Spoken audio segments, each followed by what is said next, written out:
Ya. Hay que apagar los micrófonos y para que evitar el efecto eco, me parece. Ya, ahí me escuchan todos bien. Ok, bien, vamos entonces a, después de este accidentado inicio, vamos a comenzar con nuestra sesión sincrónica para revisar lo relativo a en los primeros contenidos de nuestra asignatura de psicobiología. Entonces vamos a referirnos a este contexto de las neurociencias cognitivas y afectivas. ¿Ya? Lo primero a plantear como contexto, y lo que vamos a tratar de abarcar es lo que aparece ahí en la tabla de contenido, y como para dar un poquito de contexto a esto,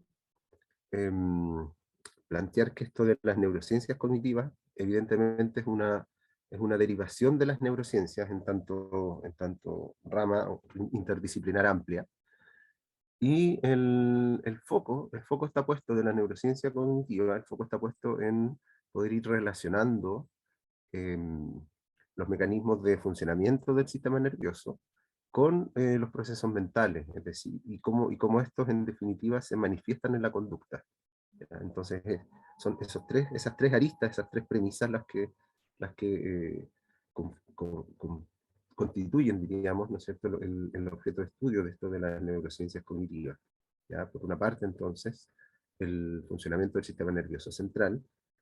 En segundo lugar, ¿no es cierto?, los procesos cognitivos que se derivan de ese operar. Y en tercer lugar, cómo esto se manifiesta en la conducta. ¿Ya? Cómo esto se plasma en el comportamiento humano, esencialmente. ¿Ya? Es por ello que dentro de aquello que más nos interesa, y que lo vamos a abordar en cierta medida hacia el final de nuestra asignatura, están las maneras de implementarse este conocimiento en el quehacer del psicólogo. Y ahí es donde surge una disciplina que es la neuropsicología, que justamente encarna esta idea, ¿no es cierto?, de poder relacionar los mecanismos cerebrales con el comportamiento, ¿ya? Con el comportamiento, y que en definitiva esta neuropsicología se basa en gran medida en estudiar a personas con daño o lesión en el sistema nervioso, ¿ya? Los daños cerebrales, ¿verdad?, asociados, por ejemplo, a accidentes cerebrovasculares, asociados a traumatismo encefalocraniano, asociados a esto de las enfermedades neurodegenerativas, por ejemplo, a propósito de los cuadros demenciales que, como se les conoce, ¿no es cierto?, que lamentablemente están siendo tan abundantes. Existe una casuística en crecimiento, diríamos, asociado a ello. Entonces todo ello configura esto de la neuropsicología, que, como digo, entonces es una disciplina que se deriva de la neurociencia cognitiva, que es el marco hacia el cual nos vamos aproximando desde la psicobiología. Y en ese sentido, entonces, se busca responder a preguntas como ¿qué son los procesos mentales? Y ahí lo que vamos a hacer es recordar un poquito esto de los modelos que se han planteado desde la neurociencia cognitiva, los modelos que se han planteado para intentar explicar cómo funcionamos, cómo funciona nuestro cerebro, cómo se gestan, ¿ya? Entonces, estos procesos mentales. Vamos a hablar un poco acerca del fundamento encefálico de las principales funciones cerebrales superiores, donde de nuevo seguimos hablando de modelos. ¿Ya? Ninguno de estos planteamientos es una verdad absoluta, sino que es el modelo o la aproximación explicativa que tiene mayor asidero dentro de la comunidad científica, diría, ¿ya? Y que se condice con una serie de variables que implican, por una parte, la teoría la teoría dominante, diríamos. En segundo lugar, que son concordantes estos modelos con la evidencia anatómica. Y en tercer lugar, que el manejo que se hace, o el estudio que se hace desde neuroimágenes, que se hace con los fármacos, con ensayos clínicos y todo, ¿verdad?, sustenta ese planteamiento. Entonces, todos esos aspectos, ¿ya? En la medida en que son coherentes, instalan entonces un modelo explicativo para estas distintas funciones cognitivas, funciones cerebrales superiores. ¿Ya?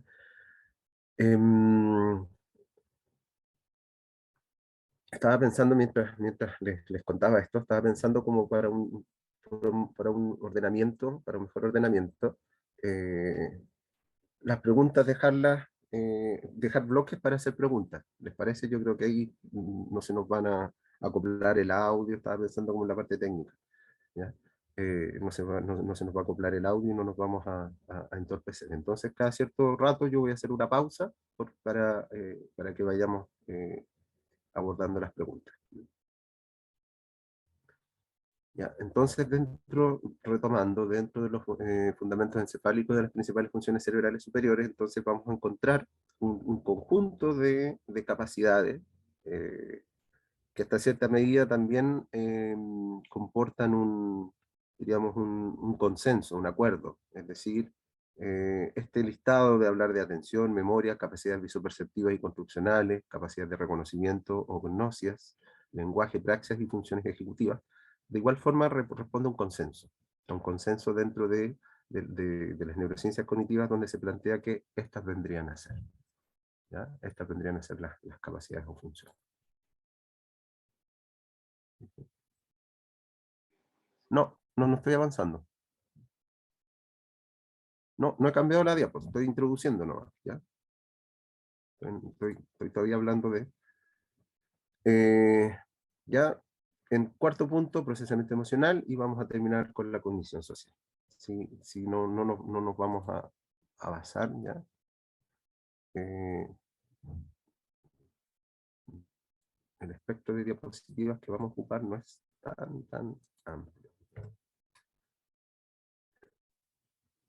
Hacia la segunda diapositiva, o tercera, incluyendo la portada. Entonces, ¿qué son los procesos mentales? Hablar de procesos mentales implica entonces pensar en las funciones cerebrales superiores. ¿Ya? Tendemos a hacer una vinculación, casi una homologación entre procesos mentales y funciones cerebrales superiores, ¿ya? Dado que el concepto de mente, ¿no es cierto?, es un concepto más abstracto, mientras que función cerebral es un concepto que descansa sobre una estructura. Y desde esta lógica, ¿no es cierto?, entonces tendría un, un soporte mayor, ¿verdad? Y una mayor evidencia en ese sentido, ¿verdad? Esta es la primera. Ahora yo estoy avanzando.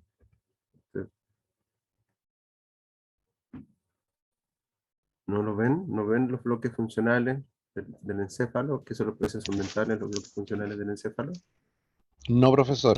Estamos viendo, o al menos yo, la primera diapositiva, Universidad UNIAC, Psicobiología. Ahí sí. Ahora sí. Pero están, ya, que estaba en presentación, entonces voy a tener que hacerlo porque aquí lo ven como si yo fuera a editar el texto, ¿no? ¿Se ve Efectivamente. ya, entonces, bueno, ya, no me deja presentar, lo tenía como presentación. Ya, estaba hablando de eso, ya, de esto. Entonces voy a tener que manipularlo así. Ya, gracias por pasar. Ahí ven que muevo el mouse y eso, ¿sí? Sí. Ya, voy a tener que hacerlo desde acá, entonces. Gracias.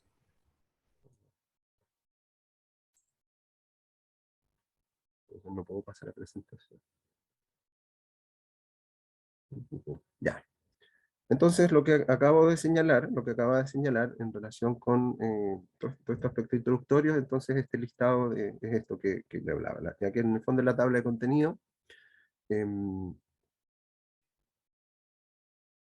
así que vamos a ir entonces con lo primero, que este recordatorio que yo planteaba, ¿no es cierto?, respecto a los distintos modelos que se han planteado para poder explicar esto de los procesos mentales, es decir, esto de las funciones cerebrales superiores, ¿ya?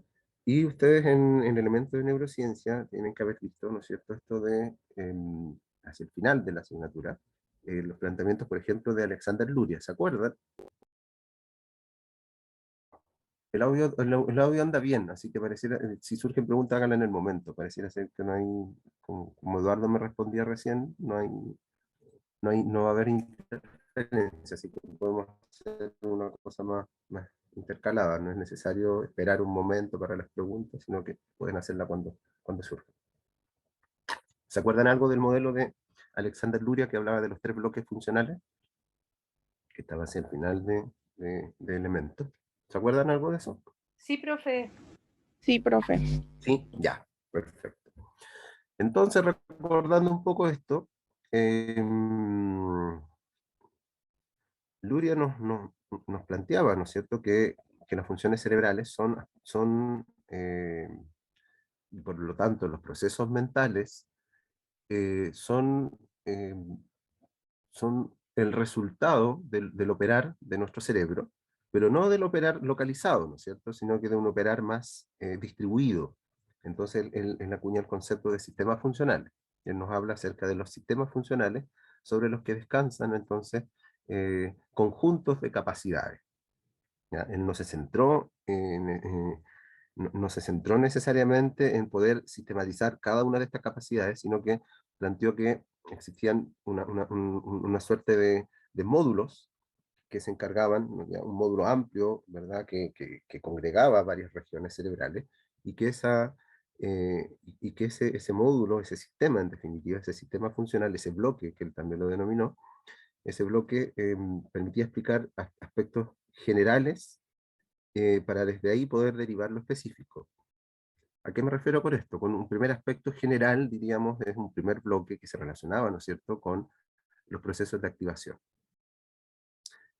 Y que lo relacionábamos con el encéfalo inferior, ¿no es cierto? Es decir, tronco encefálico, formación reticular, ¿ya? El diencéfalo, sistema límbico, como aparece indicado ahí. ¿Ya? Es decir, son regiones más bien basales, ¿ya? Regiones más bien basales de nuestro encéfalo.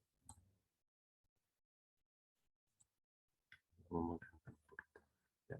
Por eso se habla de regiones medio basales, frontales y temporales, pero siempre en un sentido inferior. ¿Ya? No estamos pensando ni en la corteza, no estamos pensando en estructuras filogenéticamente más modernas. Y funciones que tienen que ver con el ritmo vigilia-sueño, con la vida afectiva, con los procesos atencionales, y también con el surgimiento, diríamos, con la parte más primitiva del comportamiento en cuanto a las conductas de pasividad y de agresividad.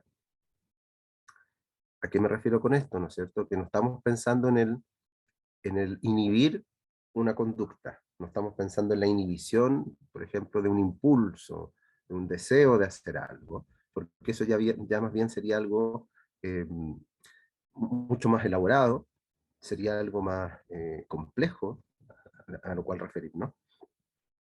Sería una capacidad que descansa sobre procesamientos mucho más complejos, como decía, más elaborados, y que por lo tanto los relacionamos más con un tercer bloque, donde planificamos, y por lo tanto en esa planificación, en esa toma de decisiones, aparece mucho de esto de inhibir, aparece mucho esto de no ejecutar aquello porque aquello no es deseable, porque aquello no es adecuado.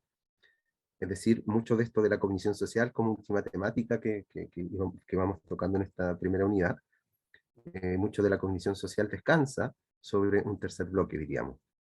Entendiendo que cognición social en tanto concepto, en la época de Luria, cuando él plantea este modelo, no se hablaba de eso todavía.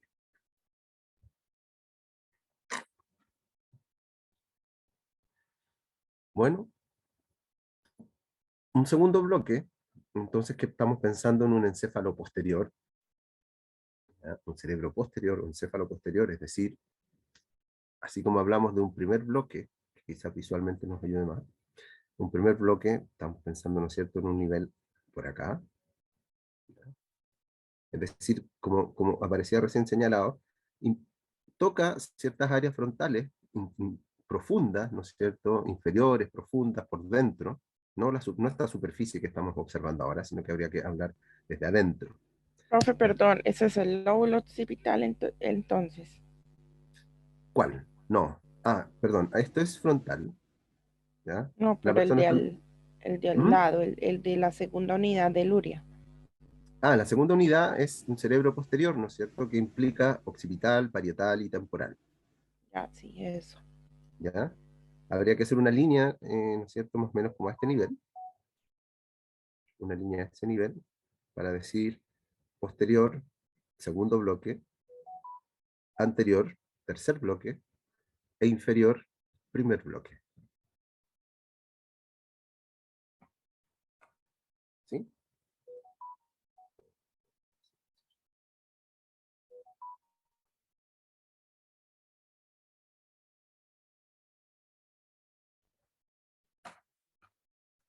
¿Ya?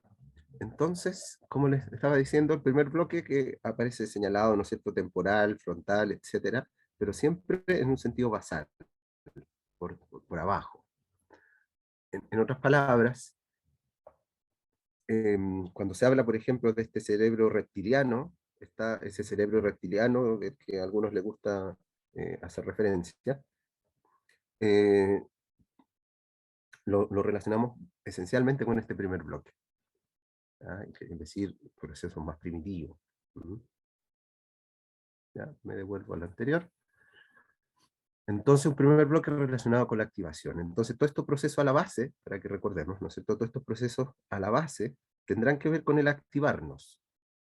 Entonces, un fallo, un fallo, un fallo a nivel de estas estructuras podrá manifestarse desde, por ejemplo, podríamos pensar una cierta falta de iniciativa, una cierta lentitud en el comportamiento, y fallos más profundos tendrán que ver directamente con el ya no hacer nada, ¿ya? Por ejemplo, una cosa media catatónica, hasta directamente la muerte, ¿ya? Es decir, la falta de activación, ¿no?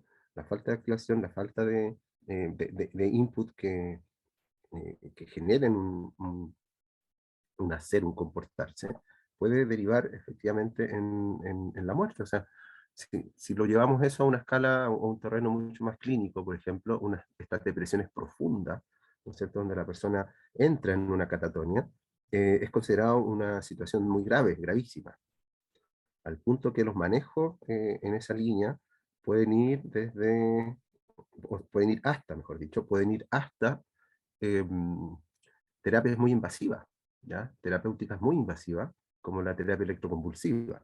Es decir, eso nos está mostrando que es una condición de gravedad y que hay que sacar a la persona de esa condición de gravedad. Es decir, no podemos dejarla ahí, no puede quedar ahí. Entonces eso vinculado con este primer bloque. Eh, un segundo bloque entonces que lo relacionamos con los procesos de recepción, almacenamiento y comprensión de información. Entonces, un segundo bloque que diríamos cerebral posterior, reitero, primer bloque cerebral inferior, o encefálico inferior, mejor dicho, encefálico inferior. Un segundo bloque que es cerebral posterior, o encefálico posterior, también cabría la posibilidad, ¿no es cierto? Y que son las partes posteriores del cerebro, como es parietal, temporal y occipital. Y donde las funciones que tendemos a relacionar ahí, ¿no es cierto?, está desde las gnosias, es decir, esta capacidad de reconocer, ¿ya?, la capacidad del reconocimiento de la información.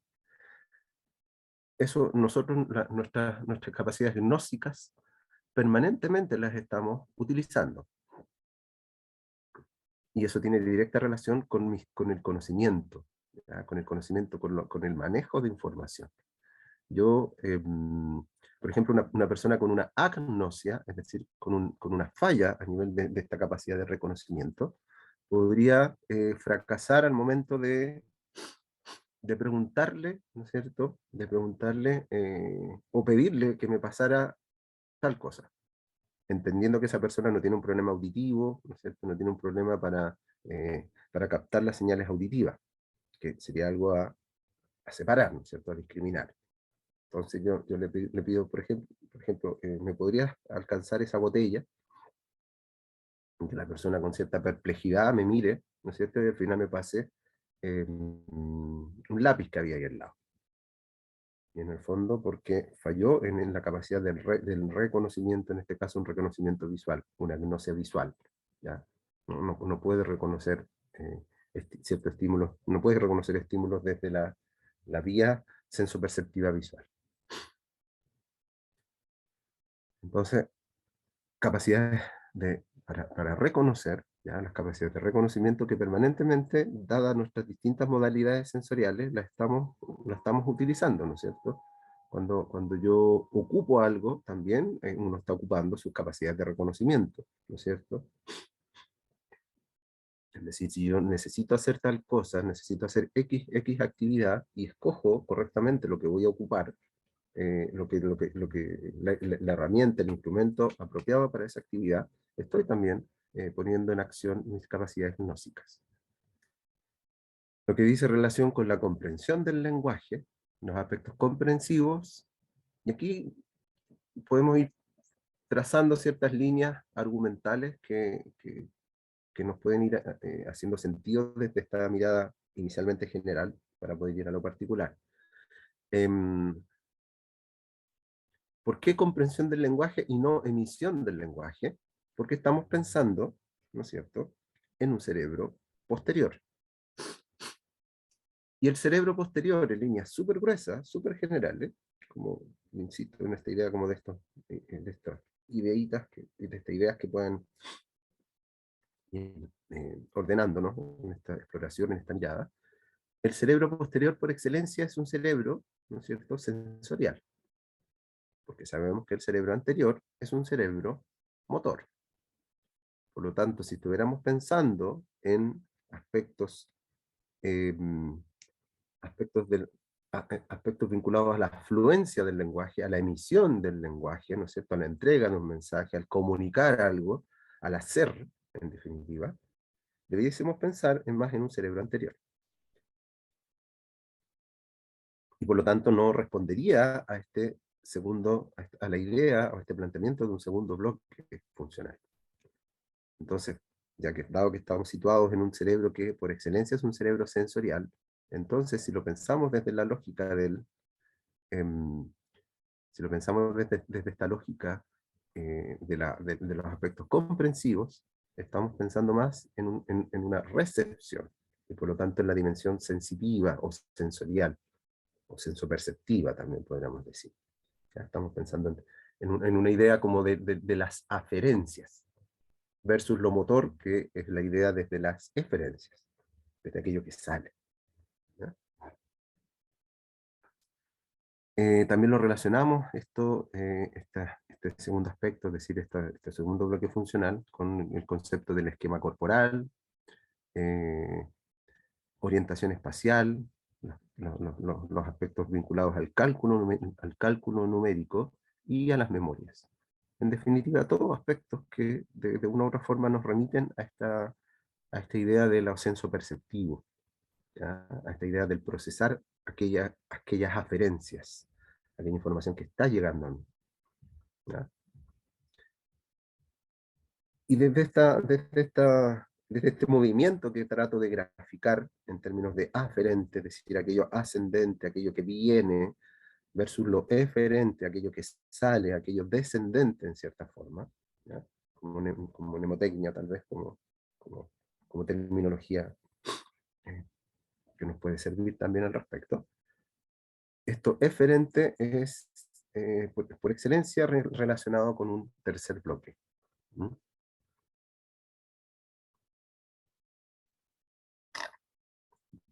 Un tercer bloque, entonces, que ya lo decíamos recién, vinculado entonces a este cerebro anterior, ¿ya? Estructuras cerebrales anteriores, donde por lejos lo que resalta, lo que sobresale entonces, es este lóbulo frontal, ¿no es cierto? Ahí tenemos la cisura de Rolando, cisura central, y por lo tanto anatómicamente tenemos hacia adelante el frontal y hacia atrás todo este cerebro sensitivo, sensoperceptivo, desde el parietal, occipital y temporal. Entonces, relacionado con la planeación, la ejecución y la evaluación de los actos. Entonces, se fijan que es muy desde la intención, diríamos, ahí es donde aparece claramente el actuar voluntario. ¿Mm? Y vamos a encontrar aspectos como la expresión, ahora sí viene esta parte eferente, esta parte de lo que sale, ¿no es cierto?, del lenguaje, ya no la comprensión, ya no el captar, sino lo que sale. Eh, eh, el pensamiento, las conductas voluntarias, las praxias, es decir, justamente la ejecución motora, la coordinación motora, ¿m? Los procesos de aprendizaje, de creatividad y en cierta medida la conciencia. ¿Ya? Todo eso, entonces, todos esos aspectos eh, muy en la línea de este tercer bloque funcional, ¿no? O tercer sistema funcional. Entonces, desde esta lógica, ¿no es cierto?, en la interdependencia de las funciones, donde más que de una localización hablamos de un cerebro modular, en cierta forma, ¿no? Con procesamientos, con sistemas que van dialogando entre sí, pero que tienen un cariz particular que los diferencia del hombre. Y desde ahí, entonces, desde este marco que plantear, ¿no es cierto?, que el modelo de Luria es justamente una propuesta, no es que sea la propuesta última. De hecho, sin ir más lejos, el modelo de Luria y de estos bloques funcionales es un modelo que tiene 50 años de antigüedad, ¿ya? Pero si uno lo relaciona con planteamientos más modernos, donde la influencia de las técnicas de neuroimagen, por ejemplo, eh, resonancias magnéticas funcionales, eh, los SPECT, es decir, técnicas que te muestran el cerebro en acción, que te muestran un proceso durante su ejecución, ¿ya? Durante la ejecución se va viendo qué áreas del cerebro se activan y cuáles no. En esa tecnología ha mostrado coherencia con esto que se planteó hace 50 años atrás. Entonces, por eso lo comento, en tanto es un modelo vigente, es un modelo clásico, y que se condice con propuestas más modernas, como por ejemplo, podría ser la propuesta de Marcel Mesulam, que tiene 30 años más digamos, 30 años hacia adelante en relación a lo que planteó Luria, y que él también también habla, y son los modelos vigentes en cierta forma, también habla de redes funcionales, también habla en cierta medida, entonces, de que estamos frente a un sistema que se coordina para poder generar algo, no frente a islas que funcionan de manera autónoma y de manera que generan en cierta forma la potestad de una función, sino que esa función, y esto también es una tesis desde las neurociencias cognitivas, sino que esa función, ¿no es cierto?, depende hay regiones que están especializadas para ella, ¿ya? Una región cerebral, como sería, por ejemplo, acá, ¿ya? Podríamos decir, esta parte de acá, está especializada en cierto aspecto del procesamiento sensitivo. Pero resulta que para que ese procesamiento sensitivo opere de forma apropiada, eh, esta área dialoga con el área que está al costado, hay otra área además, hay una formación más abajo, un núcleo más profundo que le está informando también, y hay otra área además de por acá que también le informa. Entonces, en todo ese diálogo se gesta la función, ¿ya? A partir de ese diálogo se gesta esa función. Por lo tanto, si yo podría tener esa función afectada, pero no necesariamente estaría afectada por el compromiso de esta región. Podría ser que el compromiso esté por acá, podría ser que el compromiso esté por acá, o el compromiso esté en las regiones aledañas. Y que en alguno de los puntos, ¿no es cierto?, esa afectación desemboque en que ese procesamiento no sea el apropiado. Entonces, ¿qué nos plantea las neurociencias cognitivas? ¿Qué nos plantea la psicobiología desde ahí? Que personas podrían tener un déficit funcional, una dificultad, como señalaba hace un rato atrás, para ir tomando los mismos ejemplos, podrá tener una dificultad en el reconocimiento, es decir, un tipo de agnosia, pero que en definitiva esa agnosia no esté asociada o mejor dicho, dos personas que tengan la misma agnosia, pero resulta que en ambas, cuando se va a hacer el estudio, cuando se evalúa neuropsicológicamente, cuando se utiliza alguna neuroimagen o algún recurso en particular, nos encontramos con que la lesión es en áreas distintas, ¿ya? Son estructuras distintas las que están comprometidas. No es que sea la misma región exactamente en las dos personas, pero resulta que el síntoma es el mismo. Entonces eso refuerza esta idea, como les decía, de esta interconectividad, de este funcionamiento sistémico, ¿ya? Y los distintos planteamientos desde ahí, los distintos modelos explicativos, validan eso y se fundan sobre esa base, ¿ya? Que existe un cerebro especializado, más no localizado. Entonces no significa tampoco, ¿no es cierto?, que por una lesión, por ejemplo, para tomar el mismo lugar, no significa tampoco que sea indeterminable o estemos frente a un abanico de posibilidades gigantes por una lesión, ¿no es cierto?, a ese nivel, sino que hay un espectro, hay un espectro de posibilidades de déficit, ¿ya? Un espectro que guarda relación con la naturaleza, ¿no es cierto?, con la naturaleza funcional de esa región, pero que se puede dar el fenómeno A, B, C o D, pero no se puede dar todo, ¿ya?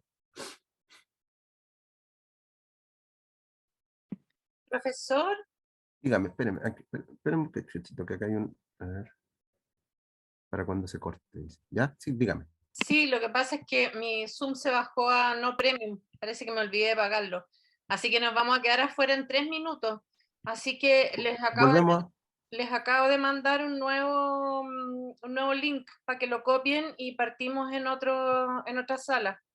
ya, ok, ningún problema. Ya. ¿Ya? Gracias. Ya, entonces, estamos en este segundo punto, en esta dimensión cognitiva, ¿no es cierto? Muy en la línea de lo que ya venimos señalando, entonces, un operar en base a redes funcionales interdependientes, esta interdependencia entonces en las redes funcionales, que, donde tenemos ese marco global de Luria, pero donde vamos a encontrarnos un marco ya más pormenorizado para cada función, es decir, desde la sensopercepción, por ejemplo, vamos a tener procesamiento visoespacial, ¿ya? Y vamos a tener, entonces, el funcionamiento de las redes para el procesamiento visoespacial, que va a guardar cierta interdependencia con las redes para el reconocimiento, con las redes para la comprensión, que van a ser todas redes, ¿no es cierto?, a un nivel más cerebral posterior. Y así sucesivamente, es decir, desde un marco de ordenamiento global, vamos a ir hacia algo más particular. Ya, el desarrollo de estas conexiones, el desarrollo de estos procesos de forma secuencial y en paralelo, entonces las funciones no dialogan entre sí y a su vez algunas se tienden a superponer. Entonces, mientras yo estoy haciendo algo, ¿verdad? Paralelamente, en regiones próximas, regiones relacionadas, se podrá estar desarrollando también otro proceso, mientras que cuando deja de ejecutarse este, también se podrán activar otros, y así sucesivamente. Entonces, funcionamiento secuencial y en paralelo. Entonces, desde esa premisa, diremos que las funciones cerebrales superiores las vamos a entender como funciones, como sistemas funcionales complejos. Y voy a terminar con esta idea para cerrar acá y irnos al otro link. Como decía, como sistemas funcionales complejos que nos permiten recibir, seleccionar, almacenar, transformar, elaborar y recuperar la información del ambiente. ¿Ya?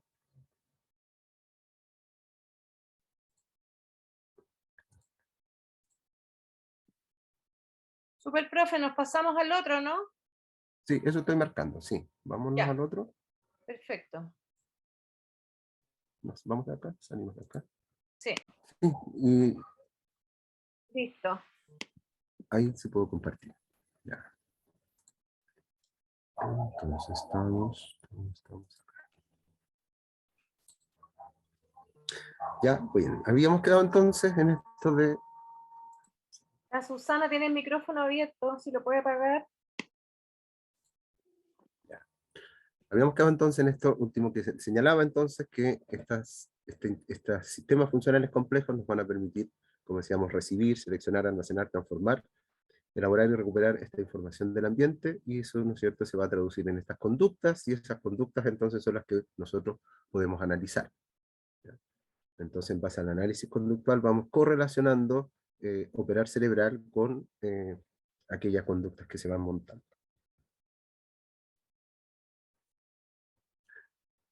Bien, hablando un poquito ahora sobre los fundamentos encefálicos de las principales funciones cerebrales superiores, ¿ya? Donde descansan, cuáles son estos sistemas funcionales complejos de los que hablábamos recién. Y ahí nos vamos a encontrar, ¿no es cierto? Vuelvo a esta idea que planteé al inicio cuando hablaba acerca de los contenidos. Nos vamos a encontrar con un sinnúmero de capacidades, ¿ya? Con un sinnúmero de capacidades, y cada una de ellas con un cierto nivel de especialización a nivel del operar cerebral. Atención, habilidades visoespaciales y construccionales, las praxias, es decir, insisto en esta idea, ¿no es cierto?, la coordinación motora. No se trata de la ejecución directamente, ¿ya?, sino que hacer un acto coordinado, ¿ya? El hacer un acto coordinado, por ejemplo, cuando yo quiero utilizar algo, saber utilizarlo, ¿ya?, utilizarlo correctamente. Es decir, hay una coordinación entre la idea que yo tengo sobre ese algo y el cómo se ocupa, cómo se manipula, se emplea eso. ¿Mm? Hay un proceso de coordinación en el sentido de un procesamiento más profundo y la ejecución de ese procesamiento.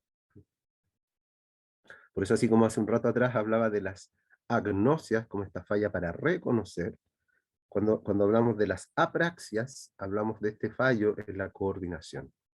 ¿Mm? Una apraxia, como en clínica se analizan mucho, ¿no es cierto?, por ejemplo, las apraxias, perdón, las apraxias ideoasociativas, ¿ya?, o ideomotoras, cuando yo tengo la idea sobre ese algo, pero fallo en ese proceso en esa transición entre la idea y el acto. Siempre me acuerdo cuando estudiamos apraxia, en los primeros estudios en clínica con los profesores y todo, que, por ejemplo, en personas justamente con fallos a nivel cerebral, con daños cerebrales, se les pedía hacer tareas de mímica. Haga como si esto, haga como si estuviera manipulando. Si usted tuviera que servirme un vaso con agua, ¿qué es lo que tendría que hacer? Y en base a la mímica, ¿no es cierto?, tú podrías evaluar e ir advirtiendo eh, cómo está esa capacidad, ¿cierto? Una tarea típica que uno podría ocupar, que a mí me gusta bastante, es cuando uno le pide, haga como si, ¿ya?, usted se fuese a servir un vaso de agua. ¿Qué es lo que tendría que hacer? ¿Ya? Entonces, en muchos casos, ¿qué es lo que ocurre? Lo primero que hacen es como que tomaran el vaso, no tengo ningún vaso en mano, como que tomaran el vaso, ¿no es cierto?, y se lo llevan. Y entonces, no, pero desde que el agua usted se va a servir un vaso de agua, por ejemplo, de agua mineral, entonces el agua está embotellada. Entonces tiene usted la botella. ¿Qué tendría que hacer? Entonces, claro, ahí ya es destapar la botella, ¿no es cierto? Destapar la botella, coger el vaso, coger la botella y verter el líquido sobre el vaso. Entonces ahí uno ve que esa secuencia de actos está descompuesta. Hay una descomposición del acto motor, ¿ya? Evidentemente la persona tiene que ser capaz, es decir, no puede haber una espasticidad o un déficit motor directamente, es decir, que una pérdida de fuerza, por ejemplo, o una falta de movilidad en alguna de las porciones involucradas en el acto. Tiene que eso estar conservado, evidentemente, pero se vería en ese caso, ¿no es cierto?, esa falla, esa descomposición del acto motor, donde ponen un acto antes que otro. Ponen una actividad dentro de esta secuencia, ponen una actividad antes que otra. Entonces, si eso uno lo lleva a la realidad, sería como, para seguir el mismo ejemplo, sería imaginarnos que alguien con una praxia y enfrentada a la tarea real de hacerlo, lo encontraríamos perplejo. Llegado un momento, ¿no es cierto?, tendría el vaso en la mano y como que no entendería, da la impresión así desde afuera, ¿no es cierto?, como que se quedó pegado, como que no entendió, pero en realidad es porque no logra ordenar esa secuencia de actividades de manera tal de lograr el objetivo. Toma la botella, pero no la destapó, ¿no es cierto?, por ejemplo. Después trata de, ya, la destapa y no toma el vaso. Entonces, ¿fijas? Y eso, lamentablemente, o sea, que puede sonar bastante extremo, pero ocurre y uno a veces lo interpreta como que ya se quedó pegado, que se confundió, y puede estar existiendo a la base, ¿no es cierto?, una,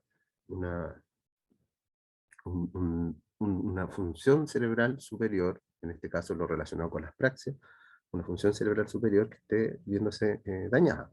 ¿Mm? Los procesos relacionados con la memoria, con el lenguaje y la comunicación, con las gnosis, como hemos dicho, y las funciones ejecutivas. Ya cuando hagamos referencia al lenguaje, vamos a tomar un poquito para darle también algo de dinamismo, un poco más, menos de teoría tal vez, a esta situación que vivía, se ha comentado harto, que tiene que ver con el actor, con Bruce Willis, y ese diagnóstico de afasia que le dieron a él, ¿no? Y que apareció en la prensa como bajo ese rótulo. Ya. Bien, avanzando entonces dentro de este sistema, dentro de estos sistemas funcionales relacionados con las funciones cerebrales superiores, hablemos un poco acerca de la atención.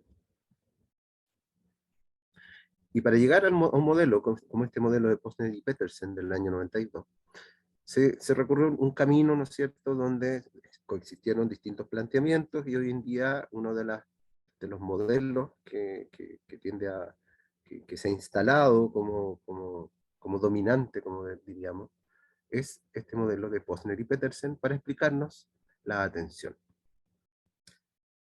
Y es un modelo que justamente, y en coherencia con estos modelos más macro, ¿no es cierto?, que no se centran en solo una función, sino que tratan de mirar el operar del cerebro en un sentido amplio, en concordancia con ello, Posner y Petersen dijeron la atención no es una facultad, no es una capacidad que esté concentrada en una sola región,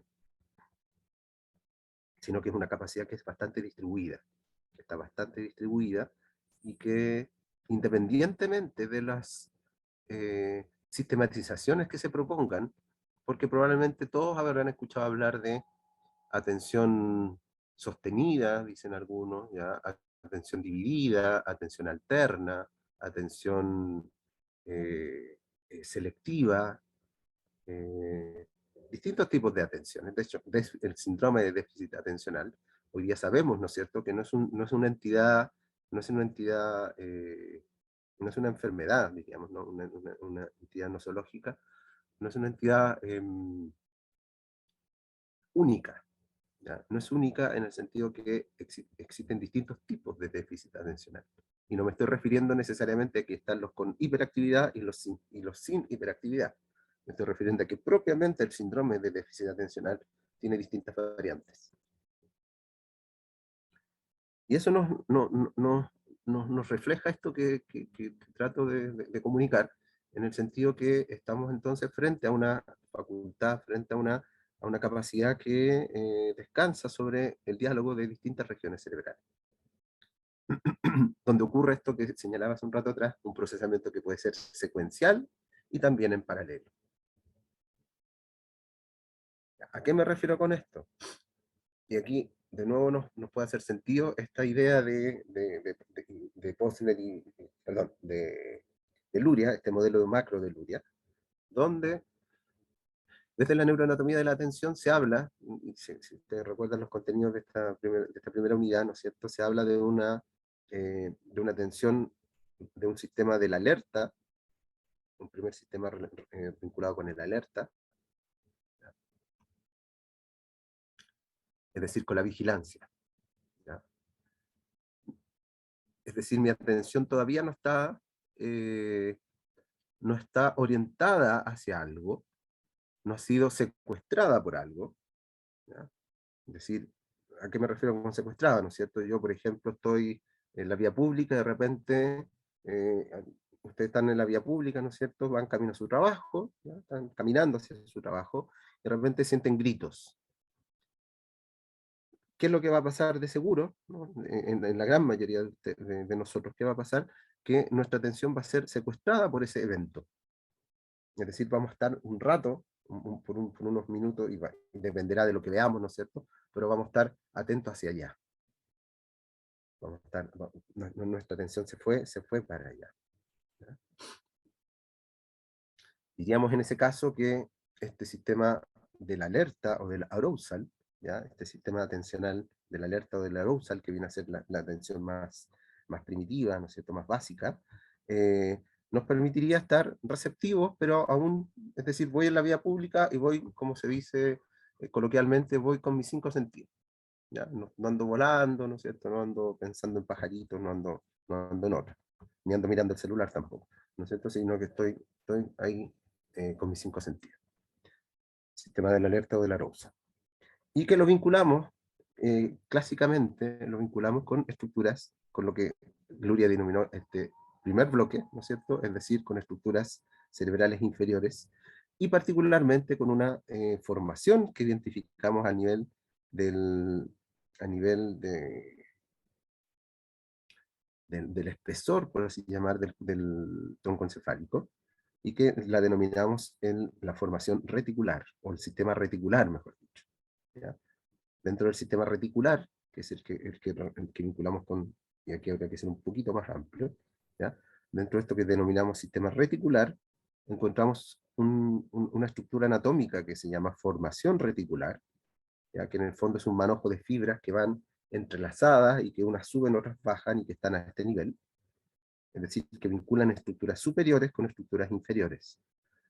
Por eso en algunos, este es el SAR, sistema que también le llaman, ¿no es cierto? Sistema de activación reticular, o sistema reticular activador, SAR, SAR, ¿ya? O SRA, sistema reticular activador, sistema de activación reticular, ¿ya? Y es más, en otros textos se habla del SARA. ¿Por qué? Porque hay un sistema de activación reticular que es ascendente, y si hay un ascendente, tiene que haber también uno descendente. Entonces, si eso lo llevamos, les trato de transmitir esta idea del ir en alerta, ¿verdad? Si yo, de ir en alerta significa, en cierta forma, uno diría, estar receptivo, ¿ya? Y si producto ¿no es cierto?, producto de esta alerta, resulta que iba por la vía pública, ¿no es cierto?, y escuchó unos gritos, me di vuelta, ¿verdad? Me giré hacia donde se oían esos gritos y me doy cuenta que es un asalto, ¿ya? Que es un asalto, y están asaltando, no sé, inventando, ¿no es cierto?, un negocio. Están asaltando un negocio y se dan cuenta que los tipos están armados y que hay una bataola ahí. Entonces, ¿qué va a ocurrir, no es cierto? Que este sistema reticular activador que me permitía estar así, ¿no es cierto?, estar receptivo, como decía. Entonces, mis procesos más superiores me permitirán entender esa situación, ¿ya? Entonces se me genera una mayor activación, ¿ya?, producto de que mis estructuras receptivas de los inputs sensoriales, ¿no es cierto?, de percibir, de entender lo que está ocurriendo. Entonces, procesan la información y es asalto, es decir, situación de peligro, ¿no es cierto? Entonces, sistema reticular activador a través de esta comunicación, de este feedback, de esta comunicación, de este circuito, diríamos, de un diálogo que, como lo estoy describiendo ahí con el puntero, un diálogo ahí entre las estructuras. Entonces, ¿qué va a estar pasando? Mayor activación de este sistema reticular y de forma descendente, que va a estar generando una activación del cuerpo. Es decir, en ese momento, ¿qué tendrá que ocurrir, no es cierto? Me tengo que mover con rapidez y ponerme en resguardo, probablemente. ¿Sí? y todo derivado en primera instancia de haber estado alerta, ¿no es cierto? Es decir, el alerta es diríamos entonces, primer sistema es como un estado de estar receptivo, ¿no es cierto?, de estar funcionante, pero donde aún no se ha orientado hacia algo, ¿ya? Aún no me he orientado hacia algo particular. ¿Ya? Y el primer, entonces, sistema del alerta o del arousal, digamos, que es este sistema basal, ¿ya? Del alerta basal, o alerta tónica, que le llaman algunos, el tono de la atención. ¿Ya? En segundo lugar, hablamos de el segundo del sistema de la orientación, que también se le llama sistema de la atención sensorial, sistema de la atención receptiva, sistema atencional,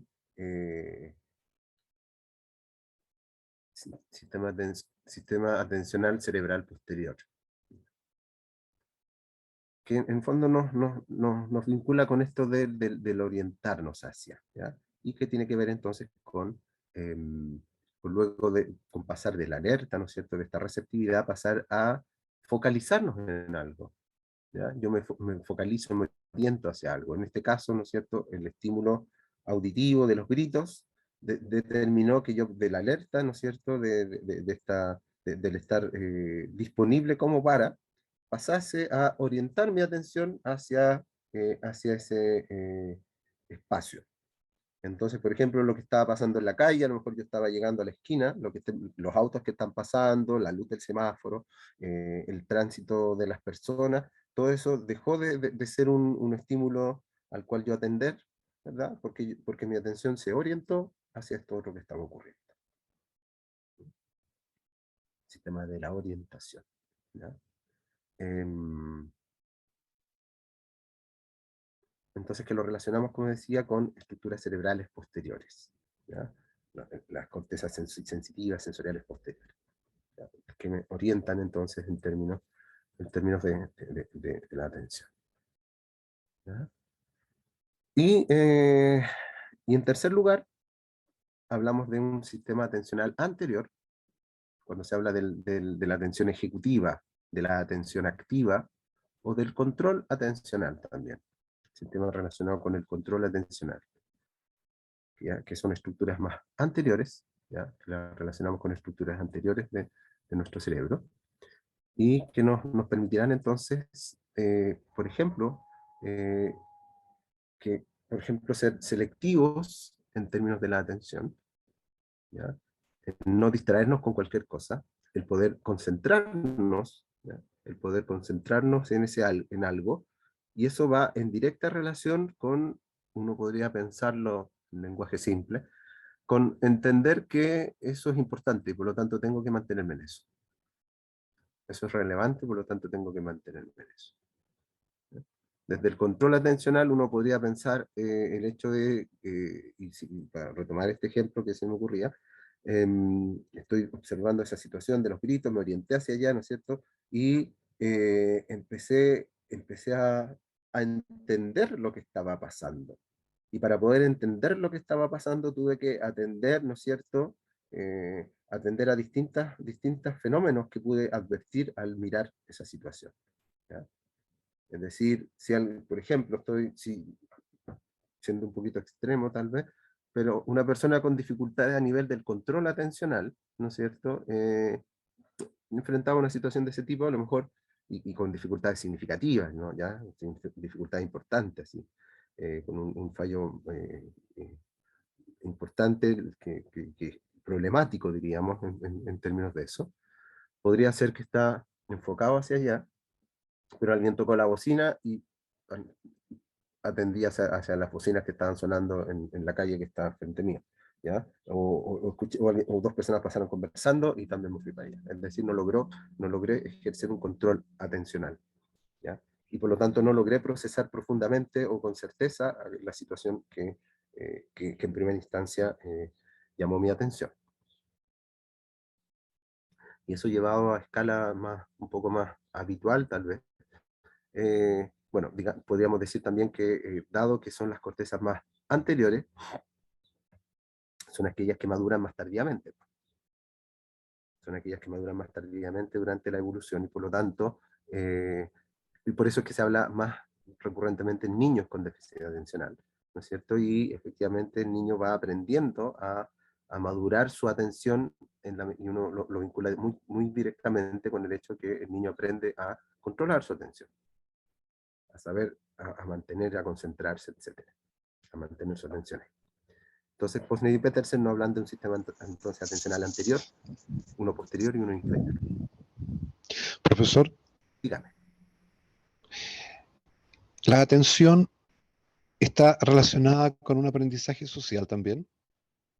Sí, Porque, sí, por y en favor. ese sentido, cuando nosotros observamos a una persona con lo que se llama déficit atencional, supongo que habrán ciertos criterios que establecen el rango en el que alguien es deficitario atencional o simplemente tiene intereses distintos a los esperados.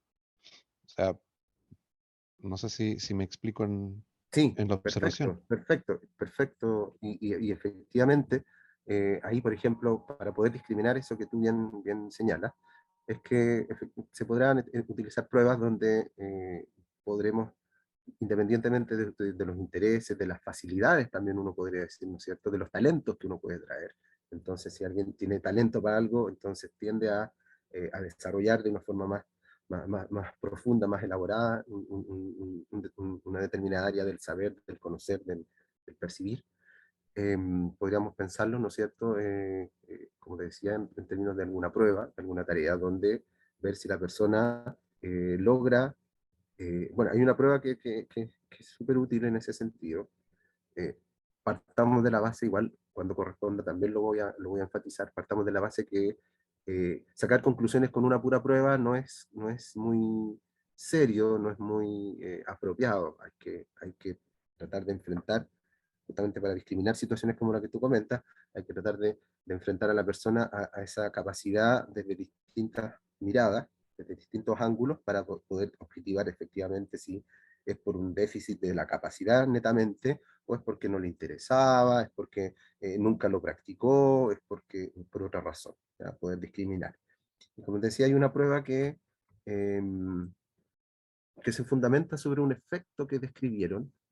La prueba se llama el test de palabras y colores Stroop, S-T-R-O-O-P, ¿ya? Y que se fundamenta en un concepto que es el efecto Stroop, que fue descrito por, no recuerdo ahora el nombre de la persona que desarrolló este experimento, pero la situación era bien interesante, bien gráfica.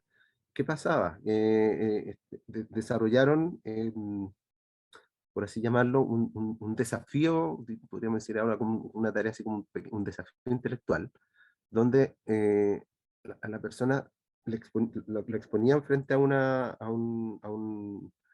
una serie de imágenes donde aparecían flechas, ¿ya? Flechas hacia arriba, flechas hacia abajo, flechas hacia la izquierda, flechas hacia la derecha, hacia la izquierda, hacia la derecha, ¿ya? Y asociado a esa flecha, ¿ya? Estaba escrita la dirección hacia donde apuntaba la flecha. Es decir, una flecha apuntando hacia arriba y decía en palabras, ¿cierto?, arriba. Flecha apuntando hacia abajo y decía en palabras, abajo. Flecha hacia la derecha decía derecha, hacia la izquierda decía izquierda. ¿Ya? Hasta ahí ningún problema, ¿no es cierto? Lectura, percibir, etc. Y venía luego, ahí es donde venía el desafío, una lámina donde la flecha apuntaba en una dirección y la palabra que estaba escrita no coincidía con la dirección de la flecha. Es decir, la flecha apuntaba hacia arriba y aquí en lugar de decir arriba decía abajo. La flecha apuntaba hacia la derecha y decía, en lugar de derecha decía izquierda.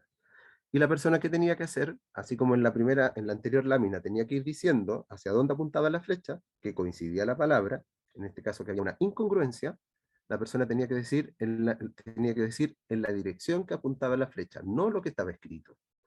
Tenía que de alguna forma silenciar ese procesamiento, que es un procesamiento automático, porque ya sabemos que muy en la línea de lo que tú decías, mira, que por todos estos procesos de socialización, de aprendizaje, todos estos procesos pedagógicos, el cerebro humano se ha facilitado, se ha ido automatizando para leer.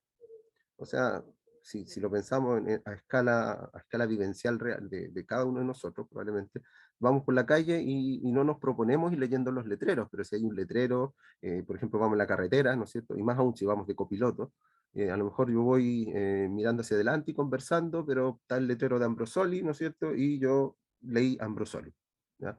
Está el letrero de esto otro y lo leí. Sin proponérmelo, sin decir, hoy voy de atento a lo que dice, porque, no sé, porque como a esta altura más o menos hay un aviso con un número telefónico que me interesó, entonces quiero, no, sino que uno no tiene mayor interés, no hay un propósito, pero ocurre, ¿ya? Como digo, entonces en ese procesamiento, en esa tarea, ¿qué tenía que hacer la persona? Silenciar un proceso automático para ejecutar uno intencionado. ¿Por qué? Porque la orden es, dígame en qué dirección está la flecha. Entonces tengo que silenciar uno para ejecutar el que corresponde. Y ese proceso implica atención, implica inhibir, ¿ya? Hay un estímulo interfiriente, diríamos. Hay un estímulo que es el interfiriente, que viene a ser la palabra escrita. Entonces yo tengo que inhibir la interferencia, ¿para qué? Para dar la respuesta apropiada. Entonces ahí claramente hay un control de la atención. Hay una atención activa. Si me fuera por la cosa automática, pucha, tendería a leer. Y las tendría todas malas, porque no coincidiría. ¿Ya? Entonces, tomando distintos aspectos y por sobre todo esto que tú señalas, ¿no es cierto?, estos procesos de socialización, ¿qué más social tal vez podríamos decir que el lenguaje? ¿No es cierto? ¿Qué fenómeno más sociocultural, ¿no?, que el lenguaje en ese sentido? Muchas gracias, profesor. Por nada. Por nada, ¿ya? Ahora, en lo relativo a siguiendo con este recorrido, en cierta forma, por las funciones cerebrales superiores, podríamos hablar de la memoria y el famoso caso de HM, de Henry Malayson. ¿Lo conocen? ¿Conocen ese caso? No. ¿No? Vamos a ver porque hay un videito cortito y súper gráfico. Vamos a ver si me permite esto de compartir pantalla y todo me lo permite. Un video que es cortito. Profe, entre medio nos quedan 7 minutos, ahí les dejé el nuevo link. Ah, ya. Entonces, ¿les parece que hagamos un descanso? Partimos con el video, con el nuevo link, y así lo vamos afinando. Hacemos un pequeño break ahora. Bueno, ¿Les parece? no ¿Sí? sé. Ya, Súper. profe. Ya, Ya. profe. Listo, Hacemos nos vemos en el otro break, entonces. cerramos. Claro, nos vemos en el otro. Y Y déjame partimos. verlo antes que lo cierres, porque antes me pedía ese código, no sé si a todos les pedía código.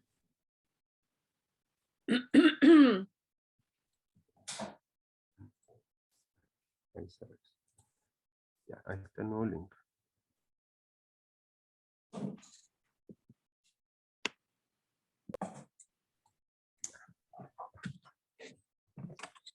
Pero no me voy a meter todavía para no gastar los 40 minutos. Son 40 minutos que Eso, nos dan. sí, son 40 minutos. Perfecto. Sí, no lo abramos todavía. ¿Ya? Eso. Pero tengámoslo Ya. copiado para que no haya problema. Entonces nos vemos, profe, en 5 minutos más o cuánto? Sí, son las 11, a las 11:10, pues, para no ser tan cuadrado. Ya. 11:10, entonces ahí ya tenemos desde las 11:10 hasta casi las 12.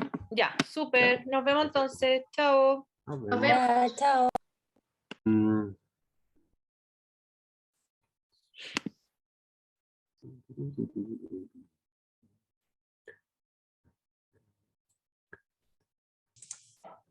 Quería mostrarte.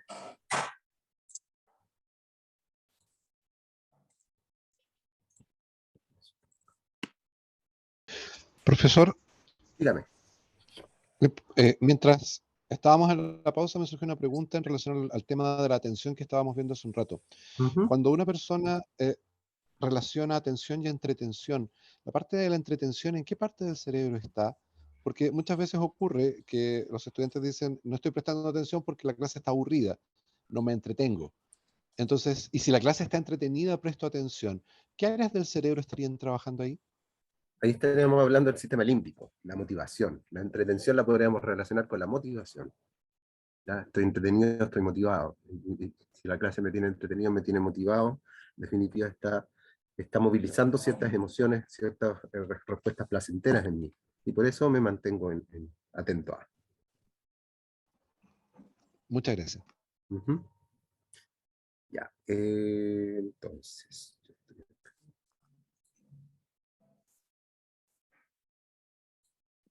No se ve su pantalla, profe, se ve como gris nomás.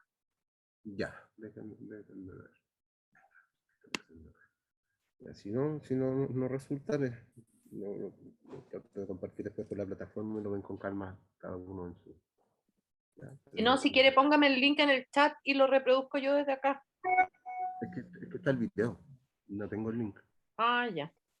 Es un video que lo tengo guardado.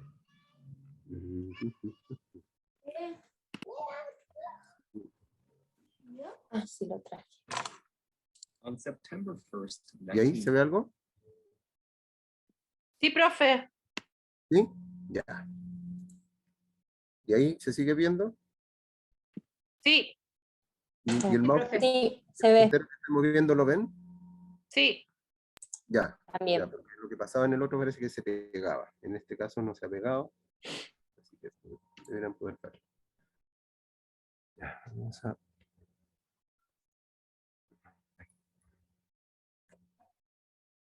On September 1st, 1953, William Scoville used a hand crank and a cheap drill saw to bore into a young man's skull, cutting away vital pieces of his brain and sucking them out through a metal tube. But this wasn't a scene from a horror film or a gruesome police report. Dr. Scoville was one of the most renowned neurosurgeons of his time, and the young man was Henry Molaison, the famous patient known as HM, whose case provided amazing insights into how our brains work. As a boy, Henry had cracked his skull in an accident and soon began having seizures, blacking out, and losing control of bodily functions. After enduring years of frequent episodes and even dropping out of high school, the desperate young man had turned to Dr. Scoville, a daredevil known for risky surgeries. Partial lobotomies had been used for decades to treat mental patients, based on the notion that mental functions were strictly localized to corresponding brain areas. Having successfully used them to reduce seizures in psychotics, Scoville decided to remove HM's hippocampus, a part of the limbic system that was associated with emotion, but whose function was unknown. At first glance, the operation had succeeded. HM's seizures virtually disappeared, with no change in personality, and his IQ even improved. But there was one problem. His memory was shot. Besides losing most of his memories from the previous decade, HM was unable to form new ones, forgetting what day it was, repeating comments, and even eating multiple meals in a row. When Scoville informed another expert, Wilder Penfield, of the results, he sent a PhD student named Brenda Milner to study HM at his parents' home, where he now spent his days doing odd chores and watching classic movies for the first time, over and over. What she discovered through a series of tests and interviews didn't just contribute greatly to the study of memory, it redefined what memory even meant. One of Milner's findings shed light on the obvious fact that although HM couldn't form new memories, he still retained information long enough from moment to finish a sentence or find the bathroom. When Milner gave him a random number, he managed to remember it for 15 minutes by repeating it to himself constantly. But only 5 minutes later, he forgot the test had even taken place. Neuroscientists had thought of memory as monolithic, all of it essentially the same, and stored throughout the brain. Milner's results were not only the first clue for the now familiar distinction between short-term and long-term memory, but showed that each uses different brain regions. We now know that memory formation involves several steps. After immediate sensory data is temporarily transcribed by neurons in the cortex, it travels to the hippocampus, where special proteins work to strengthen the cortical synaptic connections. If the experience was strong enough, or we recall it periodically in the first few days, the hippocampus then transfers the memory back to the cortex for permanent storage. HM's mind could form the initial impressions, but without a hippocampus to perform this memory consolidation, they eroded like messages scrawled in sand. But this was not the only memory distinction Milner found. In a now famous experiment, she asked HM to trace a third star in the narrow space between the outlines of two concentric ones, while he could only see his paper and pencil through a mirror. Like anyone else performing such an awkward task for the first time, he did horribly. But surprisingly, he improved over repeated trials, even though he had no memory of previous attempts. His unconscious motor centers remembered what the conscious mind had forgotten. What Milner had discovered was that the declarative memory of names, dates, and facts is different from the procedural memory of riding a bicycle or signing your name. And we now know that procedural memory relies more on the basal ganglia and cerebellum, structures that were intact in HM's brain. This distinction between knowing that and knowing how has underpinned all memory research since. HM died at the age of 82 after a mostly peaceful life in a nursing home.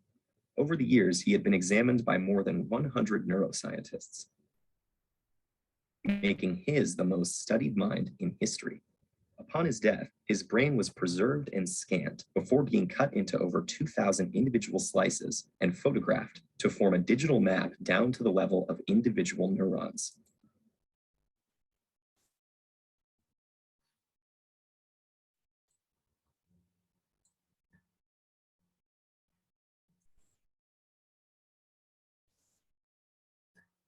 Bien, me escuchan, ¿no? Sí, sí, hablando, dice que estoy hablando. Sí, se escucha. Sí, profe. Sí, profe. Pregunta. Algunos comentarios muy a la pasada, porque creo que el video es súper clarito, por eso me gusta bastante en términos de mostrarnos como un aspecto, como diríamos que son el sistema, así como hablamos de sistemas funcionales para la atención, también podemos hablar de sistemas funcionales para la memoria, ¿no es cierto? Donde identificamos como en el video lo plantea, ¿no es cierto? Y este famoso caso, nos plantea una distinción entre aquellas memorias vinculadas como a la información propiamente tal, ¿no es cierto? Que serían el saber de qué se trata, ¿ya? Esta memoria declarativa, como se denomina, ¿no? Unas memorias declarativas, y que tienen un componente más superior en términos de estructuras cerebrales, ¿ya? Que involucran la corteza temporal, corteza frontal también, ¿no es cierto? El hipocampo, etcétera, estructuras a ese nivel, versus esta otra memoria no declarativa, como el saber cómo.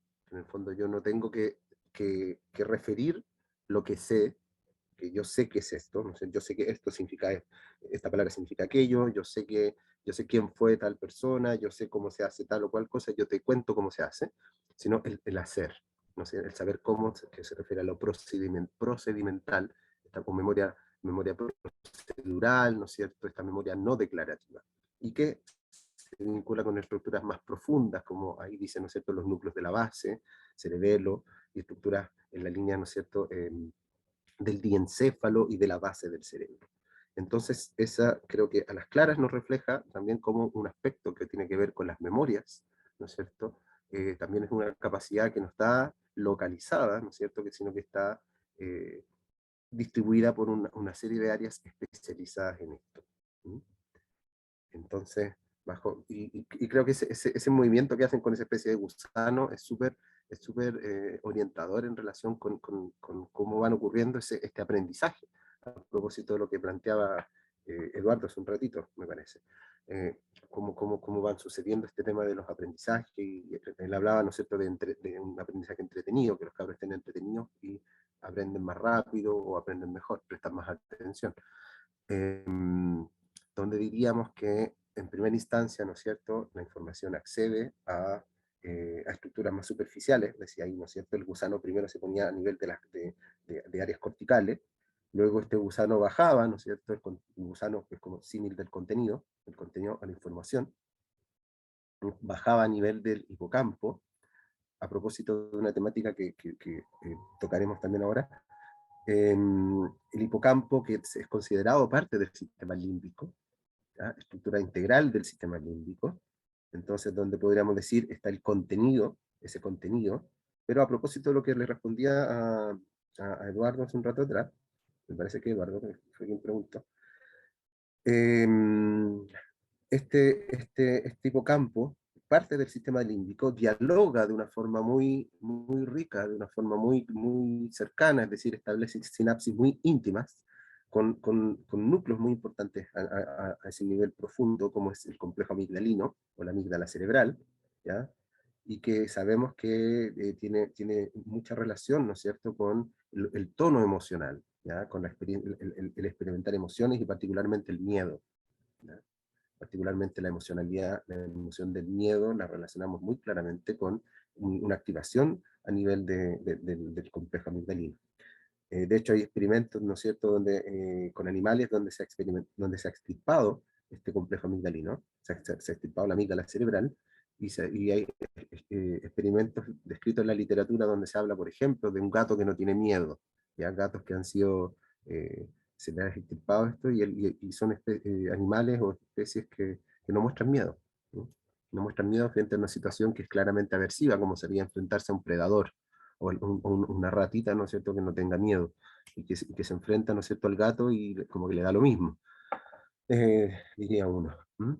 Entonces, volviendo a la idea, en cómo un contenido entonces pasa a un nivel más profundo, se podrá vincular entonces con una experiencia emocional de que estoy agradado, me siento motivado, estoy cómodo, ¿no es cierto? Y por lo tanto estoy sentando bases más favorables para que ese aprendizaje se consolide, y ese consolidarse tendrá que ver, ¿no es cierto?, con ese nuevo movimiento que grafica el video de estos contenidos, y en el video dice, ¿no es cierto?, que durante un periodo la persona vaya usando ese contenido, ¿no es cierto?, durante un periodo posterior a haberlo adquirido, lo ocupe, ¿ya? Lo relacione con, y uno podríamos pensarlo en términos del aprendizaje cuando yo conozco algo y luego ese algo lo empiezo a aplicar, ¿ya? Le empiezo a encontrar un sentido, lo empiezo a relacionar con otras cosas, y en ese conectar ese contenido con otros conocimientos que ya tengo, diríamos hoy día, voy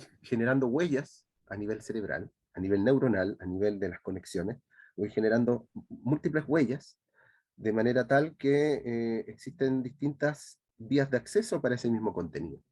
Entonces me va a ser mucho más fácil llegar a ese contenido, ¿verdad?, que ya está vinculado, por lo tanto, volviendo a esta cosa gráfica, ¿no es cierto?, como vinculado más con regiones de la corteza cerebral, en tanto sabemos hoy día, ¿no es cierto?, que la corteza cerebral es rica en áreas de asociación, y eso también en elementos lo tienen que haber visto, ¿no es cierto?, es rica en áreas de asociación.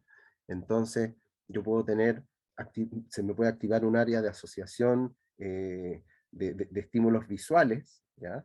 Y resulta que esa imagen, ese estímulo visual que yo estoy percibiendo, me conduce a este recuerdo, me conduce hacia esa vivencia, porque a lo mejor, por decir algo, ¿no?, a lo mejor eso que yo estoy mirando, las tonalidades, por ejemplo, el crepúsculo, ¿ya? Las tonalidades más amarillas, ¿no es cierto?, del crepúsculo en un paraje natural bonito, me podría, por ejemplo, evocar un encuentro con algún ser querido que tuve en algún momento, y de repente afloran las imágenes, los recuerdos, ¿no es cierto?, respecto a ese encuentro con este ser querido, y aparecen un montón de detalles. No aparece solo la idea de que, sí, yo aquí, no, sino que aparece el recordar a lo mejor la conversación que sostuvimos, recordar esto, recordar lo otro. Entonces empiezan a emerger una serie de recuerdos que tienen que ver entonces con que ese recuerdo estaba bien conectado, diríamos, ¿no? Estaba bien conectado, tenía distintas, y a lo mejor podría yo llegar a ese mismo recuerdo, ya no por esta imagen, por estas tonalidades, por haber observado, ¿no es cierto?, el crepúsculo, sino tal vez por haber escuchado un nombre, o haber sentido un aroma, o distintas vías de acceso en ese sentido, ¿ya? Entonces pasa esto con esto, como decía, con este sistema de la memoria que hoy día ya sabemos que no es un proceso unidimensional, ni que es la memoria, sino que ya sabemos que es un sistema, ¿verdad? Y que tenemos estas distinciones bien importantes de hacer. Por ahí escuché Profesor, sí, yo nuevamente. Hola. En el video nosotros vimos una parte que me llamó mucho la atención, que es cuando a esta persona se le presentan imágenes para que dibuje una estrella. Él, exacto, su memoria motora va permitiéndole mejorar en el trazado de esta estrella sin tener él el recuerdo de la acción. Entonces, eh, ¿podría usted referirse a cómo se produce este aprendizaje? Porque si hay una claro, mejora en el hay trazado, es memoria, que hay algún tipo de discriminación. claro, Y para poder discriminar si lo estoy haciendo bien o lo estoy haciendo mal, hay alguna parte del cerebro que está trabajando. Entonces, ¿podría usted referirse exacto. a esto? Exacto, y eso refiere, ¿no es cierto?, a esta memoria procedural que comentábamos recién, ¿ya? Una memoria procedural que descansa, como decíamos, en estructuras más inferiores. Entonces, en definitiva, en la medida en que yo voy haciendo, la persona va ejecutándolo, ¿no es cierto?, en ese momento es consciente de lo que está haciendo y todo, ¿verdad?, pero no es capaz de almacenar ese recuerdo explícitamente. Es decir, su memoria declarativa, ¿no es cierto?, está restringida por esta pérdida del hipocampo. Entonces su memoria declarativa no le va a permitir decir, ah, sí, ya me lo habías mostrado, y hacerlo, ¿verdad? Sino que simplemente lo va ejecutando porque estas estructuras más inferiores, como decíamos, con, circuitos a nivel inferior, núcleos de la base, cerebelo, estructuras diencefálicas, están perfectamente operativas, no tienen un compromiso, y por lo tanto, enfrentado a la tarea, es capaz, digamos, de ejecutarlo sin que esto necesariamente acceda a la conciencia. Tal vez esa es la distinción que habría que hacer. Es que esta memoria declarativa es una memoria que involucra conciencia. Yo estoy consciente del contenido, mientras que esta memoria no declarativa, procedural, motora, de ejecutar, de dibujar la estrella y hacerlo cada vez mejor, es una memoria no declarativa, es una memoria que no es consciente. Yo no declaro que lo sé hacer, ¿ya? Si me pregunto, es como lo mismo que pasa, típico ejemplo que lo asocian con el andar en bicicleta, incluso en el video aparecía como la imagen de una persona andando en bicicleta, ¿no es cierto? O el manejar, ¿no es cierto? Cuando yo ya llevo tiempo manejando y yo no soy consciente de los pedales, de lo que hago con los pedales, o incluso del cambio tampoco, no me propongo, ¿no es cierto? No me programo para decir, ya, voy a pasar acá, voy a pasar esto, sino que uno simplemente lo va haciendo, ya, va haciendo proceso en automático, por así llamarlo, porque en definitiva estoy utilizando mis memorias procedurales, ¿ya? Es decir, estoy utilizando circuitos más profundos a a nivel cerebral. Y como para cerrar la idea en ese sentido, diríamos, en primer lugar, que eh, cualquier vivencia, ¿ya? Para tomar el mismo ejemplo, cuando yo estoy aprendiendo a manejar, yo estoy aprendiendo a andar en bicicleta, en primera instancia igual va a ser consciente, es decir, igual va a ser declarativa. Yo estoy aprendiendo a andar en bicicleta, entonces tengo que estar súper presente de las manos firmes sobre el volante, ¿verdad? Tratar de mantener el volante derecho y el pedaleo, ¿ya? Y mirando hacia el frente, pero con conciencia acerca de... Entonces, en un primer momento, es muy declarativo. Lo que sucede, ¿no es cierto?, es que con las sucesivas ejecuciones y todo, ¿verdad?, ya deja de ser una instancia declarativa. No obstante, para relacionarlo con algo que hemos comentado, no obstante, si a mí me preguntan, ¿cuándo aprendiste a andar en bicicleta? Eso sí sería algo declarativo, y donde eventualmente, si fue una experiencia grata, ¿no es cierto?, me acompañó un ser querido, fue súper significativo para mí, me sentí realizado, me sentí feliz, es probable que tenga un recuerdo declarativo del episodio donde aprendí a andar en bicicleta. Pero al momento de ejecutarlo después, en una situación neutra, donde no me están preguntando, donde estoy solo, donde tengo que ir a tal lugar, ¿no es cierto?, y tomo la bicicleta, en el fondo ahí no está actuando esta memoria declarativa, sino que lo no declarativo, en el sentido que a lo mejor pueden haber pasado 6 meses, tengo la bicicleta en el patio de atrás, la tengo desinflada y todo, la limpié, ¿no es cierto?, la inflé, la lubriqué, la tomé y me puse a andar. porque en definitiva es un conocimiento, es una memoria que ya que la tenía, es una memoria procedural. Y como digo, si lo llevamos incluso, dije hace un rato para cerrar y me he alargado un poco, pero si lo llevamos también a una situación como son, por ejemplo, la enfermedad de Alzheimer. En la enfermedad de Alzheimer, ¿qué es lo que primero se ve comprometido? Son las memorias declarativas. Es decir, la persona sabe, ¿no es cierto?, sabe desplazarse, sabe caminar, y eventualmente conservará la capacidad de hacer ciertas cosas. Por ejemplo, en clínica se describe mucho y lo reportan mucho, cuando uno les pregunta a personas que están cursando ese tipo de trastorno, que a lo mejor no se acuerdan que almorzaron, no se acuerdan si tomaron uno desayuno, no se acuerdan qué es lo que hicieron antes de llegar a la consulta, pero cuando cuentan lo que hacen y los familiares lo refuerzan, ellos barren, ordenan su ropa, hacen la cama, ya, es decir, una serie de actividades que son procedurales. Mientras que lo declarativo, si se acuerda a lo mejor si hizo o no la cama, a lo mejor no se acuerda, pero lo hizo. Y cuando lo hizo, sabía hacerlo. Lo hizo bien, le quedó bien. ¿Ya? Evidentemente, sí, y eso porque, ¿no es cierto?, estos cuadros neurodegenerativos como la enfermedad de Alzheimer son cuadros que van comprometiendo de la corteza hacia lo profundo. Entonces, en primera instancia, ¿qué es lo que van a estar dañando?, ¿no es cierto?, los circuitos más superficiales. Por lo tanto, lo relativo a como a usar el lenguaje del video, al escribir el contenido en nuestro cerebro, en la corteza cerebral. En esta escritura falla, ¿ya? Mientras que aquello más profundo, ¿no es cierto?, está conservado, porque la degeneración, ¿no es cierto?, la atrofia es de la superficie hacia el centro.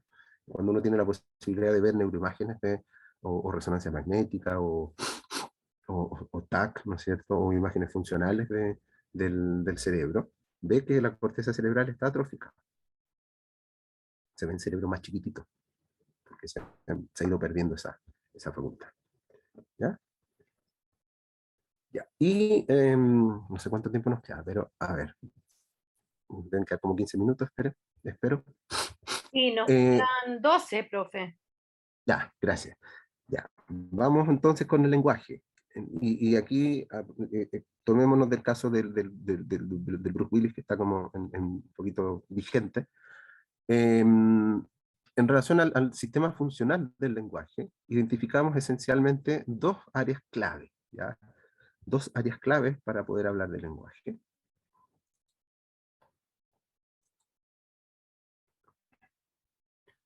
Ya, dos áreas claves para poder hablar de lenguaje. Aquí tenemos un hemisferio, imaginemos porque no lo es, ¿ya? Pero es una de las mejores imágenes que he ido recopilando en el tiempo.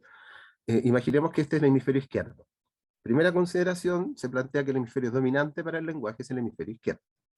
¿Ya? Hemisferio dominante para el lenguaje, no exclusivo, porque ya sabemos que las funciones no son exclusivas, ¿no es cierto? Pero dominante, es decir, está más especializado en los aspectos relativos al lenguaje. Y como les decía, imaginemos que es el izquierdo porque este es el derecho, ¿ya? Pero en el fondo, en el esquemita, en el dibujo, es el derecho, pero imaginemos que es el izquierdo, que la persona está mirando para el otro lado, ¿ya? Entonces, hemisferio izquierdo, para el lenguaje, donde, como decía, vamos a identificar esencialmente dos áreas que son las claves.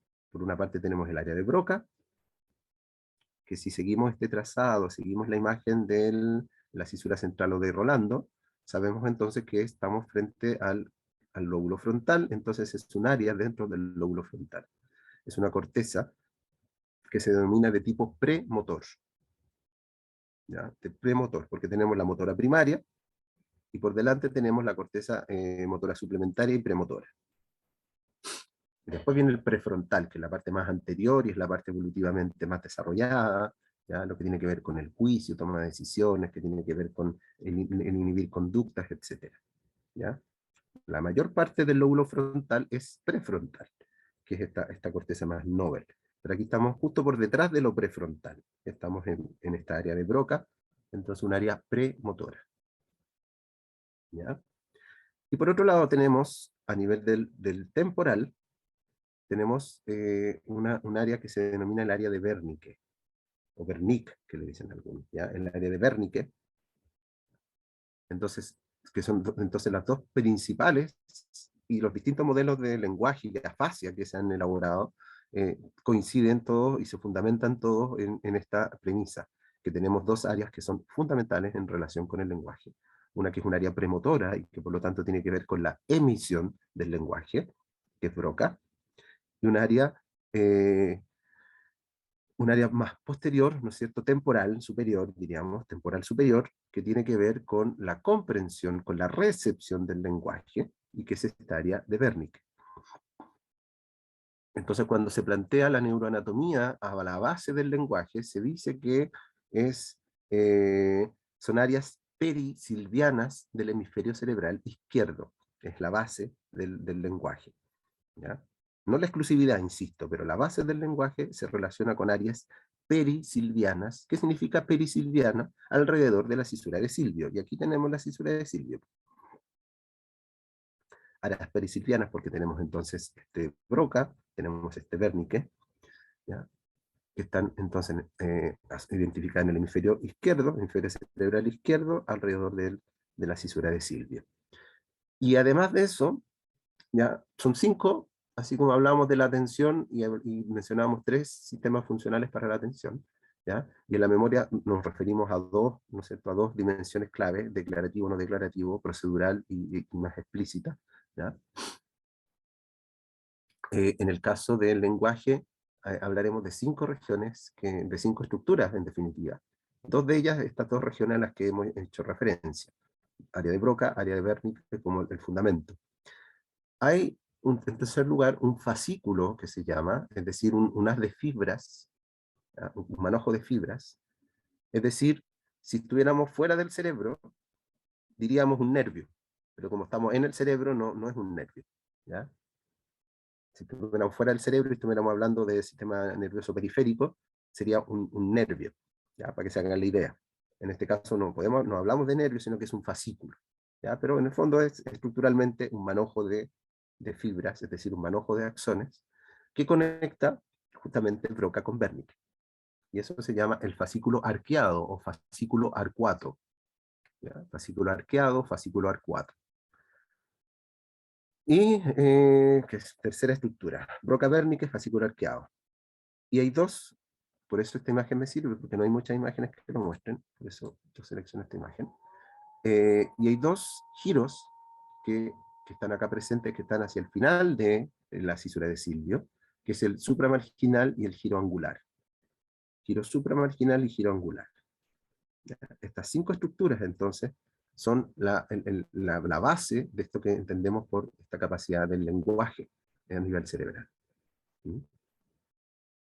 Y yendo al caso, ¿no es cierto?, que les señalaba, ¿no es cierto?, del Bruce Willis, es muy probable que lo que él está experimentando, yo no tengo más antecedentes que lo que los estudiantes me han ido contando, cuando he traído a colación el tema, porque lo vi muy a la pasada, no he profundizado en eso. Pero daba toda la impresión que por lo que él comenta, ¿no es cierto?, de partida porque hay conciencia acerca de esta dificultad, de partida porque es algo incipiente, da la impresión que lo de él cabe dentro de un cuadro de características neurodegenerativas, ¿ya? No es un cuadro, traumático, como sería una afasia que es lo más común, derivada de accidentes cerebrovasculares. Un accidente cerebrovascular más anterior podrá cursar con Broca, con afasia de Broca, ¿ya? Un cuadro, un accidente cerebrovascular más posterior y que involucrara, ¿no es cierto?, que tocara áreas temporales, podrá cursar entonces con una afasia de Wernicke, o podrá constituir una afasia de Wernicke. O un cuadro que afecte el fascículo arcuato, ¿no es cierto?, podrá cursar con una afasia de conducción, que se llama, ¿ya? Una afasia de conducción, porque justamente el conductor que conecta Broca con Wernicke es el que está alterado, ¿ya? Y cada una de ellas con una clínica, con una manifestación clínica distinta, y ahí, de nuevo, la importancia, ¿no es cierto?, de una buena evaluación, ¿ya? La importancia de una buena exploración de esa habilidad para poder plantearlo, ¿ya? Y en el caso, ¿no es cierto?, de angular y supramarginal, podrán ser afasias, ¿no es cierto?, relacionadas con, que se conocen algunas como transcortical sensorial, o afasias anómicas, es decir, con dificultades para nominar, dificultades para comprender algunos aspectos relacionados con el lenguaje, ¿ya? O con la lectura y con la escritura, ¿ya? Entonces, todo un poco relacionado con estas áreas cerebrales, ¿ya? Con estas áreas privilegiadas, diríamos, en términos del lenguaje. ¿Ya? Y lo último, en relación al procesamiento emocional, ya hablamos algo acerca del sistema límbico, poner en relieve acá, insistir en esto del complejo amigdalino o amígdala cerebral, ¿ya? El complejo amigdalino o amígdala cerebral como un componente clave no exclusivo. Por eso es que hablamos, para el procesamiento emocional, hablamos de sistema límbico, ¿ya? Y se plantean las emociones desde ahí como patrones neurovegetativos, perdón, es decir, componentes simpático, parasimpático, endocrinos y conductuales típicos de una especie. Es decir, la emoción como un patrón de activación, ¿ya? La emoción a nivel fisiológico lo relacionamos con un patrón de activación que tiene este componente, como decimos, neurovegetativo, autonómico, un componente endocrino, ¿no es cierto?, y un componente conductual, ¿no? Entonces son estados con una función reguladora que fomentan la supervivencia del organismo. Por eso es que Damasio habla, ¿no es cierto?, de estas emociones innatas, y dice que estos patrones de activación, estos patrones conductuales son propios de la especie y que tienen un valor adaptativo, tienen un enorme valor adaptativo, nos ayudan, ¿no es cierto?, nos ayudan a poder anticipar conductas, y de esa forma ser efectivos cuando nos enfrentamos a ciertas demandas del ambiente. ¿Ya? Y la otra idea que quería plantear en esto dice relación con que en los seres humanos, ¿ya?, el entendimiento de la emoción involucra dos componentes. Un componente que es muy en la línea neurocientífica, muy desde los circuitos cerebrales, circuitos neuronales, que se refiere clásicamente a esta expresión física, ¿ya? Esta expresión física y por lo tanto los patrones de activación que identificamos a nivel cerebral. Y por otro lado tenemos un segundo componente que lo relacionamos más con el sentimiento, con la sensación consciente, y que en definitiva tiene un componente de subjetividad bien importante, ¿ya? Y para el cual no tenemos modelos tan acabados.